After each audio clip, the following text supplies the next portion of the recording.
دخترک 6 ساله از شهر هیروتی هممرز با ایران است و این مولوی تقریبا 60 ساله از ولایت غور میگوید ماه ایون همین کودک را در یک مراسم به نیکوی خود درآورد. نیازی بیمیدارم نیکوی ازی بسته کردم بیمی که تو محرم خالی میشه.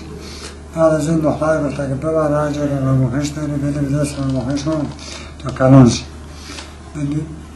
بیاردم به جوان اینجا حاضره شما حاضره میدوام منابد اگرته بودم و اون لکت پس آخر بیاد بیمیدم. چیز آخوان که ششتود در حدودی پشای چه مورک از اون مورک از اون تقریبا 3-4 نفرش.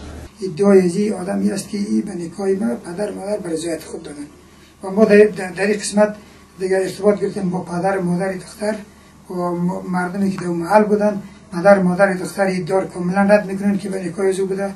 اونها ادعاش در تلفنی امی است که دختر از پیش ما مفقود شده.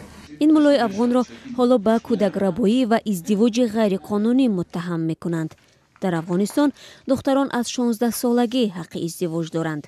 بعد بازداشت مولا دخترک را که نامش را نمیبریم به شفاخانه آوردند. معاینات که ما کردیم از نظر فیزیکی هم از نظر فیزیکی و روحی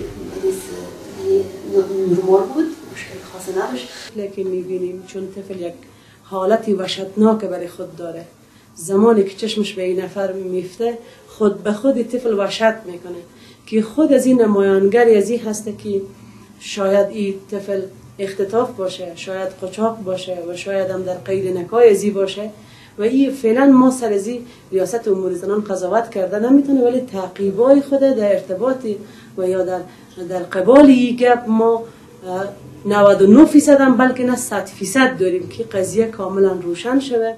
دخترک 6 ساله حالا در اداره پلیس است و تا زمانی که تفتیش ادامه دارد او در همین جا میماند.